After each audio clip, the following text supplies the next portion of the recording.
semana sa ordinaryong panahon. Next Sunday is the 8th Sunday in ordinary time. Last na siya na Sunday. Una, ang mga ebanghelyo karon, gikan sa pagpadayag, padulong na siya sa kamatayon, mga propesya sa kamatayon ni Kristo. Nga naman, o sa daay sunod, pagkahuman sa ordinaryong panahon, kuman sa Epipanya, very good, ang Kwaresma or Lent. Sige. So, isa sa mga pinakadako, mga pinakadako din na celebration simbahan, Adviento, Christmas, Lent, Easter. O sa mga mahitabo, human sa 8th Sunday of ordinary time, musunod na dayon ang Ash Thursday? Wednesday. Isang adlaw ang Ash Wednesday? Thursday? Miyerkules, Jude. Miyerkules sa Badlis. Kita ko, human sa ordinary time, Lent na ta. Kita ko post sa Facebook si Father Juju Sirolo. Na-surprise siya kung Ash Wednesday. Ala siya. Uy, ang dami niyo ngayon na. 6 months na ako naka-assign sa parish niyo, pero ngayon na ako nakakita ng ganito karaming tao. Sa susunod na linggo, mag-abuhan tayo para daghan gihapon tao. Ano man? Tingsimba na po sa mga Katolik kumatiinimbahon. Kay magpabadlis. Niya, human sa pagbadlis, di ka pag-musimba. Kita na po ka inay, bindita sa lokay. So, Lent season of Quaresma. Ang Quaresma nagikan sa Latin nga quadragesima. Quaresma. Pila ka number? 4? Yes, very good. 40 days. Diha sa balang kasulatan, pag muingon kag 40 days is days of renewal. Naatay bag-ohon. Panahon na mga adlaw na sa pagbag-o. So ang Quaresma mudagan og 40 days. Walay labo sa counting ang Domingo. Gikan Ash Wednesday, ihapon na ni walay labo ang Domingo 44. Apil ang Domingo 46. Adunay unong ka-Domingo sa Quaresma. Ay kasi sana ang pang-Sunday. Sa Quaresma, giawad kita, mauni ang time sa simbahan na kita magbag-o una sa atong kaugalingon, ikaduha sa atong pagkabinunyagan. Giandam nato ang atong kaugalingon alang sa mas dakong piyesta. Kung sa dili pa nakabot, atong hisgutan ng Quaresma. Kung sa man di ay, ang mga tulumanon nato panahon sa Quaresma. Anong magpabadlis ng Jude? Kay ka na nagtimaan sa atong pagkamakasasala. Nagpabadlis ka sa altang anak, timaan, nagidawat nato ang atong pagkamakasasala. Ikaduha, ang atong kamatayon. Ikaw, tao, gikan sa abog o sa abog, ikaw mabalik. Ang ikaduhang formula, repent and proclaim the good news. Repent, paghinulsol, o tuuhi ang Ebanghelyo. Kay sa Quaresma, adunay upat kahaligi sa Quaresma. Una, upat kahaligi sa Quaresma. Pag-ampo, pag-abstinensya, pagpuasa, o unsa man na? Kaupat. Igo na ba magsige lang nag-ampo? Igo na ba magpuasa lang kag-abstinensya? Unsa man ang ikaapat? Ang ikaapat mao ang paghatag og limos sa mga nanginahanglan or almsgiving. Ang upat kahaligi sa Quaresma. So kinahanglan pagsulod sa Quaresma, kinahanglan mas maghatag pa taog gibug-aton sa ato ang espirituhanong kinabuhi. Mas i-intensify nato ang atong prayer life. during Kwaresma. Kung during the ordinary time, ikausara ka mag-ampo sa isang kaadlaw, pagsulod sa Kwaresma, magsili na mag-ampo. O dili lang ibang pag-ampo. Kung sa ganitong duha, abstinensya o puasa. Pag mayroong pag-abstinensya, mao kini ang paglikay sa pagkaon o karne matag Biyernes. Ingon man sa Ash Wednesday and Good Friday. Kuya, usa may basihan jud para mag-abstinensya. Ang mga Katoliko nga nag-edad og 14 pataas, adunay tulumanon sa pag-abstinensya o paglikay sa pagkaon o karne matag Biyernes. Ay, kuya, wala man nagpabatlis atong Miyerkules sa batlis. Exempted ko. Dili. Dili basihan ang abo sa agtang para magpuasa o abstinensya. Ang abo sa agtang, akong usabon, nagtimaan na nagidawat nimo ang imong pagkamakasasala. Pero wala na nagtimaan, magpuasa ka o mag-abstinensya.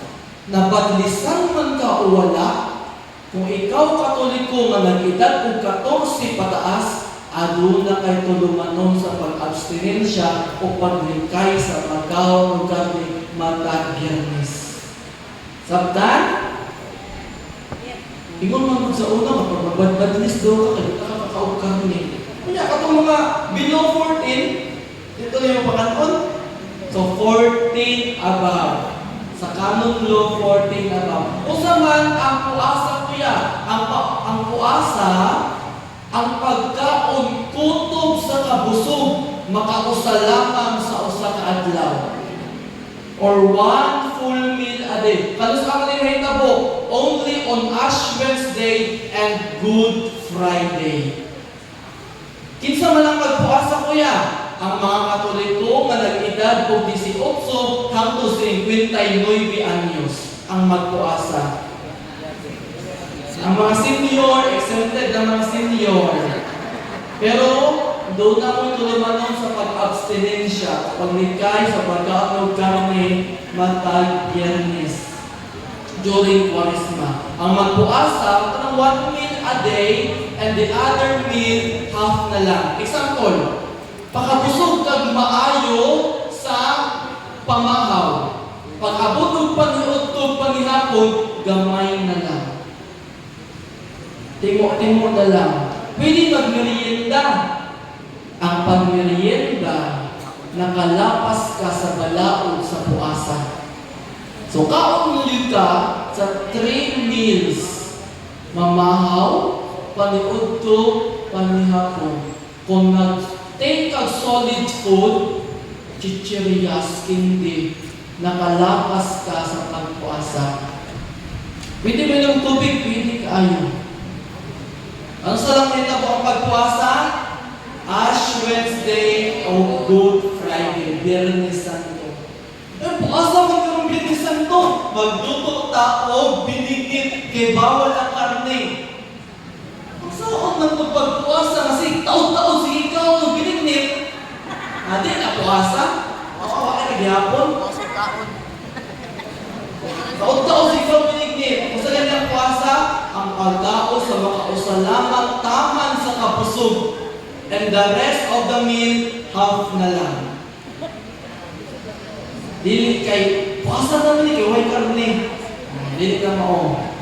Ha? Karon nakatikais naman mo, timanin na ninyo. Kay, kung sa man nasala, ang maangkon sa tao, pag nakalapas siya, aning duha katulungan nun. Venial or mortal? Mortal sin. Kaya na sa balaod sa atong simbahan na magpuasa ka sa adlaw iglilihi. Ikapila nga sugo sa simbahan. Di ba ang simbahan adunay 5 ka sugo sa ang Ginoo na ay napulo.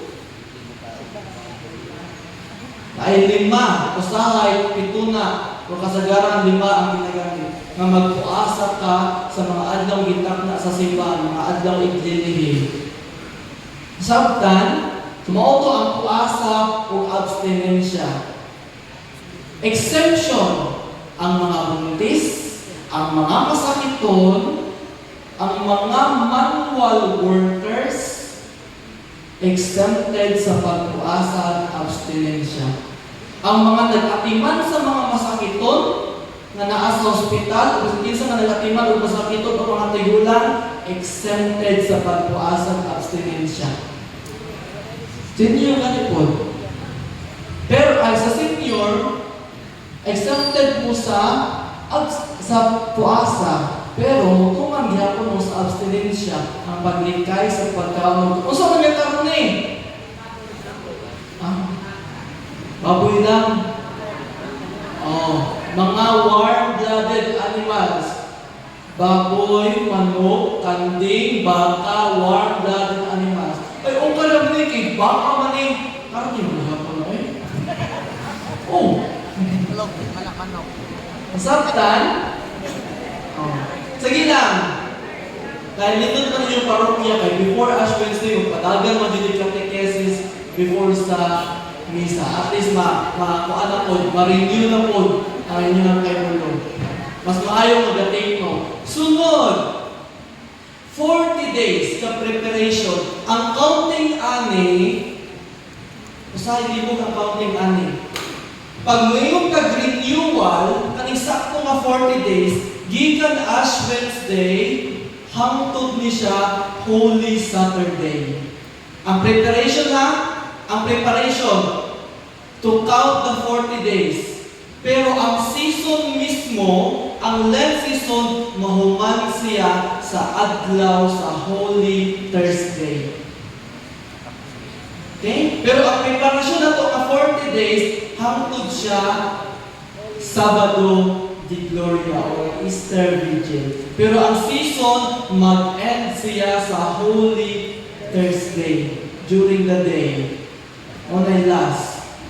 Human sa Lent, musulod nga dayon ang Holy Week. Kabalong taan ang Holy Week. Ang Holy Week, magsugod ka sa Wiki Santo? Week, dahil ng Wiki Santo, week? Simana ba? Simana? Ha?